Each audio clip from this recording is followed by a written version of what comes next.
7ই ফেব্রুয়ারি। আজ দেখা করতে যাওয়ার পথে ওর জন্যে 10টা লাল গোলাপ কিনলাম টালিগঞ্জ মেট্রোর সামনে থেকে। দাম শুনে তো আমার রেটিনায় সর্ষে ফুল। অন্যান্য দিন যে গোলাপগুলো মাত্র 5 টাকা করে নেয়, আজ সেগুলোই 30 টাকা। এই নিয়ে 10 বছর হলো আমাদের সম্পর্কের। মহারানীর আবদার, বছরের সঙ্গে সঙ্গে গোলাপের সংখ্যা বাড়াতে হবে। তার মানে এর পরের বছর 11টা, আর আজ থেকে 40 বছর বাদে 50টা। এটা আবদার না গভর্নমেন্ট নোটিশ? মাঝে মাঝেই গুলিয়ে যায় আমার। 8ই ফেব্রুয়ারি। আজ এই নিয়ে প্রায় 3729 বার প্রপোজ করতে হলো ওকে। এই প্রপোজ রেফে একটা অজুহাত মাত্র। প্রথম প্রথম মহিলা ভালোভাবেই প্রত্যুত্তর দিতেন, তারপরে নতুন একটা কায়দা শিখলেন।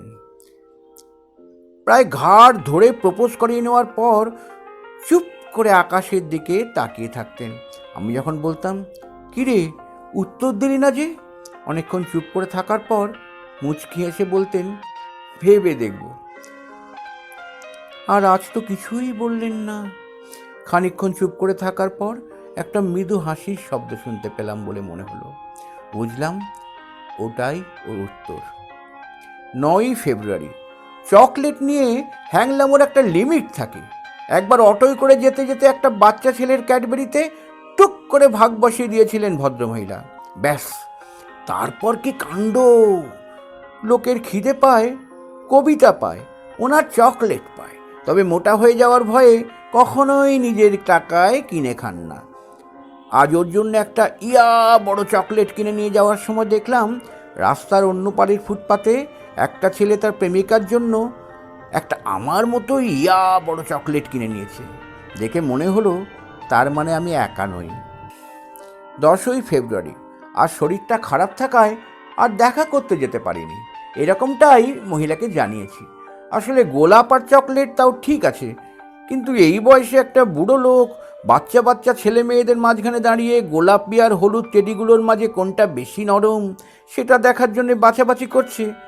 এটা কি মানা যায় বলুন তো?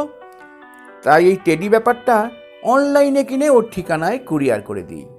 প্রথম বছর মহারানী একটু রাগারাগি করেছিলেন, কিন্তু তারপর পরের 2 বছর, মানে এই শেষ 2 বছর, আমার অসুবিধাটা মহারানী বুঝতে পেরেছেন, কিচ্ছু বলেননি। 11ই ফেব্রুয়ারি। তুমি দিনে 5টার বেশি সিগারেট খাবে না, প্রমিস? আমি ছাড়া অন্য কোনো মেয়ের ছবিতে লাভ রিয়াক্ট দেবে না, প্রমিস?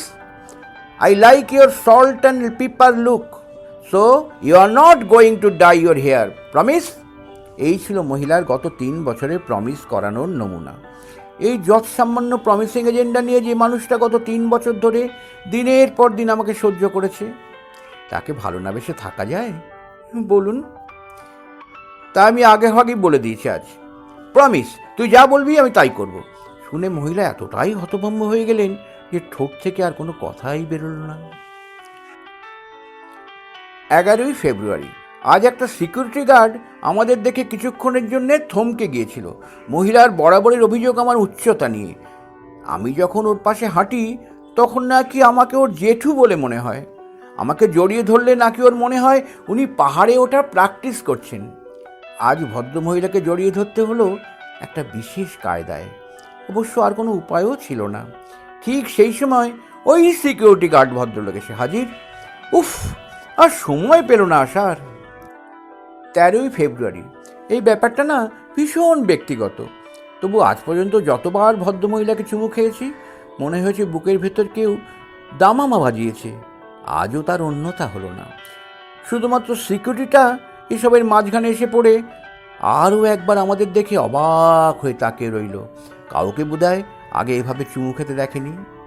কি করব, মহিলা যে মাটির নিচে কফিনের মধ্যে দিব্যি শুয়ে আছেন, চুমু খেতে গেলে আমাকে তো ঠোঁটটা মাটিতে ঠেকাতেই হবে।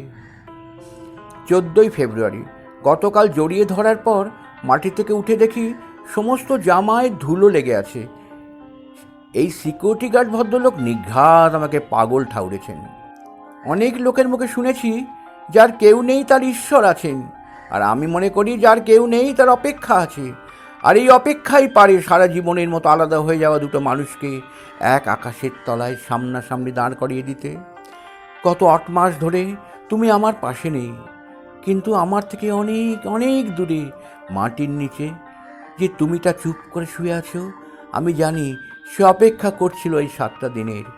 এই 7টা দিন কারোর চোখে লোক দেখানো, কারোর চোখে আদেখলাপনা, কারোর চোখে কলোনিয়াল হ্যাংওভার। আমিও মাঝে মাঝে বিরক্ত হতাম এই 7টা দিন আসলে। কিন্তু আজ তুমি যখন আমার পাশে নেই, তখন বুঝতে পারলাম এই 7টা দিনের মাহাত্ম্য। এই যে বছরের 5টা দিনই ধুমধাম করে দুর্গাপূজা হয়, এই যে বছরে নির্দিষ্ট একটা দিনই ঈদ পালন করে মানুষ, এই যে বছরে নির্দিষ্ট একটা দিনেই সমস্ত শহর ঝলমল করে ওঠে ক্রিসমাস পালন করার জন্য, এগুলো তো বছরের যে কোনো দিনই হতে পারত, কেন হয় না? কারণ তাহলে অপেক্ষা নামক শব্দটাই চিরকাল মুছে যাবে উৎসবের অভিধান থেকে। আমরা যারা ভালোবাসাকে একটা ধর্ম হিসেবে মেনে নিয়েছি, তাদের কাছে এই 7টা দিন একটা ধর্মীয় উৎসব। ছোটবেলা থেকে আমি কোনো দিন ডায়েরি লিখিনি। গত 7ই ফেব্রুয়ারি রাতে প্রথম লিখতে বসেছিলাম। তাই গত 6 দিন যা যা লিখেছি সেগুলো পড়ে হাসি পেলেও সেটা সম্বরণ করার চেষ্টা করলাম। আজ এই পাতাটা এখানে বসে লিখছি কারণ তোমার ইচ্ছা ছিল আমার প্রেমপত্র লিখতে দেখার। এই লেখাটা শেষ হওয়ার পর এই ডায়েরির 7টা পাতা আমি রেখে যাব এখানে। সাথে নিয়ে যাব আমরা একটা ডায়েরি, যাতে চাইলেও এই 7 দিনে কোনো দাগ কাটতে পারবে না। আবার এইভাবেই পরের বছর এই দিনে একটা ডায়েরি হাতে নিয়ে বসবো তোমার সামনে, যাওয়ার সময় রেখে যাব আরও 7টা পাতা। ততদিন অপেক্ষা করো, কেমন? By the way, security guard ভদ্রলোকের সাথে আজ ঢোকার মুখে দেখা হলো। কাল ওইভাবে কফিনের ঠোঁট ঠেকিয়ে রাখার কারণটা জানার পর টানা 5 মিনিট জড়িয়ে থাকলেন। তুমি ছাড়া আর কেউ কখনো আমাকে এতক্ষণ জড়িয়ে থাকলো। হিংসে হচ্ছে না তো? কি গো, হিংসে হচ্ছে না তো?